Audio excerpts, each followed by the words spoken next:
Hello everyone, welcome to star IQ. Star IQ के video platform पे आप सभी का बहुत बहुत स्वागत है।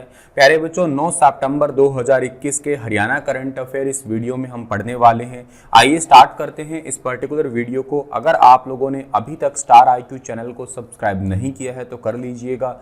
और दोस्तों, अगर आप मुझसे पढ़ना चाहते हैं अनअकैडमी पे तो डिस्क्रिप्शन बॉक्स में दिए गए मेरे प्रोफाइल लिंक पे क्लिक कीजिएगा, मुझे अनअकैडमी पे फॉलो कीजिएगा। हर रोज मेरी क्लास अनअकैडमी पे लगाने के लिए आप लोग मेरा अनलॉक कोड है स्टार आईक्यू, इसका इस्तेमाल कीजिएगा, जिससे आप लोगों को 10% का डिस्काउंट भी मिलेगा और हर क्लास मेरी फ्री में भी दिखाई देगी।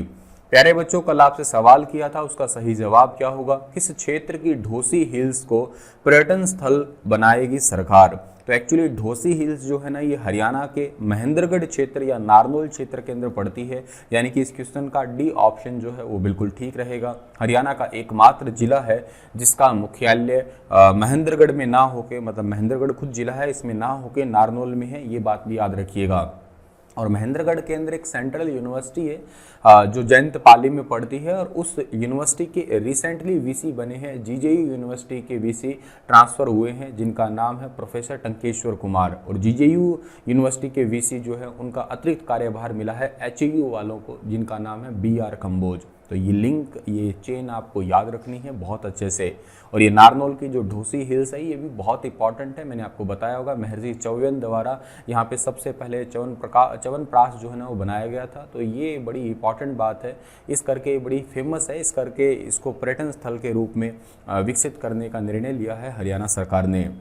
आज का पहला क्वेश्चन होगा कि हरियाणा विधानसभा अध्यक्ष श्री ज्ञानचंद गुप्ता ने किस विधेयक को 7 सितंबर 2021 से हरियाणा खेल विश्वविद्यालय विधेयक 2021 की चयन समिति का जो है वो सदस्य मनोनीत कर दिया है? कौन से विधायक ऐसे हैं जिनको 7 सितंबर 2021 से हरियाणा खेल विश्वविद्यालय विधेयक 2021 की चयन समिति का सदस्य मनोनीत किया है? तो सदस्य मनोनीत किया है, इनका नाम है श्री मोहन लाल बाडोली।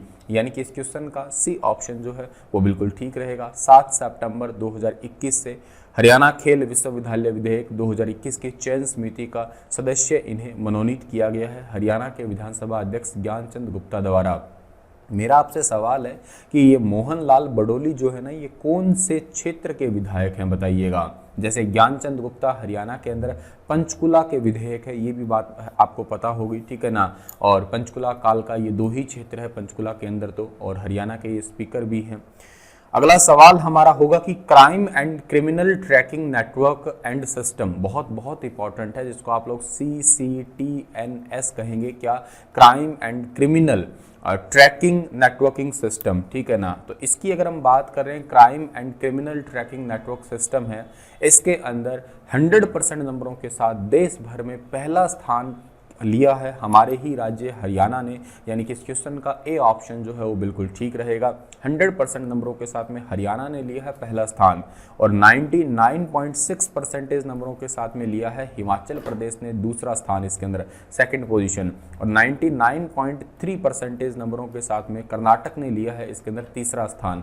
ये भी बात आप याद रखिएगा। तो केंद्रीय गृह मंत्रालय ने जो है ना अपने डैशबोर्ड पे ये जो नेटवर्क सिस्टम वाली रैंकिंग है या क्रिमिनल ट्रैकिंग नेटवर्क सिस्टम की रैंकिंग है उसे जारी किया है। एक्चुअली ये होता क्या है, ये सभी के सभी पुलिस स्टेशन की कनेक्टिविटी के लिए दिया जाता है, ठीक है ना। जितने भी पुलिस स्टेशन है उनकी आपस में कनेक्टिविटी के लिए, और किस तरीके से जो है ना क्राइम को उन्होंने ट्रैक किया है, क्राइम से उन्होंने निजात पाया है, क्राइम को एलिमिनेट किया है, इस मामले में हरियाणा 100% रहा। और ये जानकारी वैसे दी है हरियाणा के गृह मंत्री अनिल विज ने, क्योंकि ये सारे पुलिस डिपार्टमेंट हरियाणा के गृह मंत्री के अंतर्गत ही आता है। तो ये बातें आप लोगों को दोनों ही याद रखनी है। और हरियाणा में वर्तमान में पुलिस महानिदेशक का नाम है श्री PK अग्रवाल, और अतिरिक्त पुलिस महानिदेशक का नाम है श्री AS चावला। ये दोनों बातें आप लोगों को यहाँ से याद रख लेनी है। अगला सवाल है हमारा कि हरियाणा में कितने साल बाद इस सेशन से 8वीं के छात्रों की परीक्षाएं बोर्ड लेने वाला है?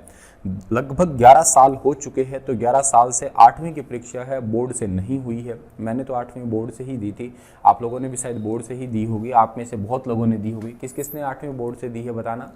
और 10वीं और 12वीं की तरफ 8वीं के विद्यार्थियों को भी जो है ना वो बोर्ड से परीक्षा देनी होगी।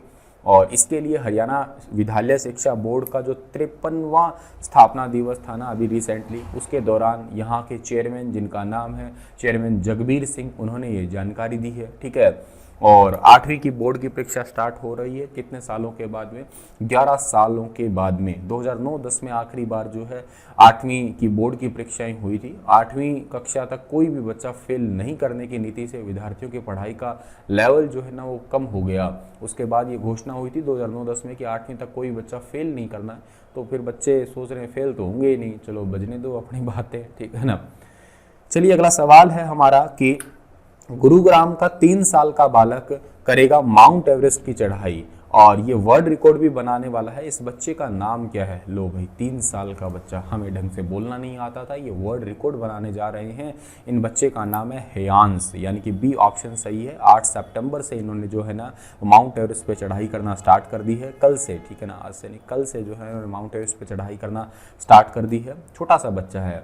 वैसे एक वो तुमने सुना है ना, कौन कहता है कि आसमान में छेद नहीं होता, कोई एक पत्थर तो तबीयत से उछालो यारो, वो एक लाइन तुमने सुनी होगी ना, शायद उस लाइन को ये सच कर रहे हैं। ये हरियाणा के गुरुग्राम का ये रहने वाला है, 3 ही साल का ये बच्चा है, ठीक है, और ये एवरेस्ट पे चढ़ाई करेगा, ठीक है, और एवरेस्ट पे चढ़ाई करके ये वर्ल्ड रिकॉर्ड तोड़ेगा। पहले ऐसा रिकॉर्ड है जहाँ तक मैंने चेक किया कि 4.5 साल का एक बच्चा था, उसने ऐसी चढ़ाई की थी, लेकिन अब जो है ना उसका रिकॉर्ड तोड़ने वाले हेयांश। ये गुरुग्राम का एक गाँव है, उस गाँव का नाम है बाबडा, ठीक है ना, बाबडा बांकेपुर गाँव है, उसके वहाँ के रहने वाले हैं ये, ठीक है।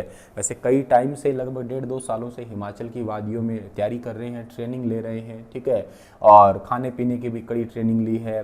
के साथ में इनको एक कंपनी है जिसका नाम है मैनकाइंड कंपनी, सुना होगा आप लोगों ने इस कंपनी का नाम, मैनकाइंड कंपनी ने जो है फाइनेंशियली हेल्प की है। और काठमांडू नेपाल के अंदर जितनी भी औपचारिकताएँ होती है उनको भी इन्होंने पूरा कर लिया है।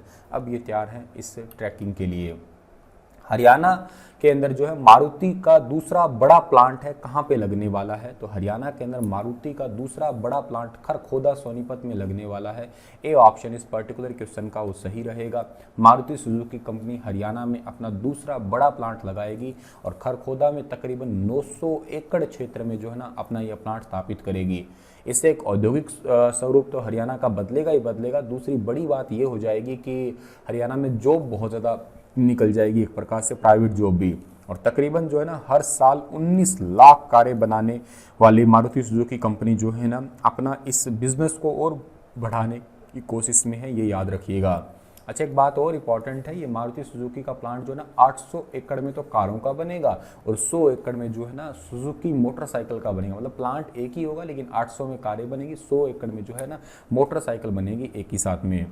आपको याद करना है मारुति सुजुकी कंपनी जो है ना इसकी स्थापना 1982 गुरुग्राम में हुई है। सीईओ का नाम केंची है, याद रखिएगा। इसका हेडक्वार्टर न्यू दिल्ली के अंदर है। इतने ही थे आज के सवाल। आप लोगों से एक सवाल पूछना है कि ESFB ने भारतीय हॉकी खिलाड़ी और कौन से क्रिकेटर है जिनका नाम है स्मृति मंधाना, इनको ब्रांड एम्बेसडर नियुक्त किया है। बताना विस्तार से ESFB के बारे में भी और इस खिलाड़ी के बारे में भी। कल फिर हाजिर होऊंगा लेटेस्ट अपडेट के साथ में, तब तक अपना ख्याल रखिएगा। Thank you so much.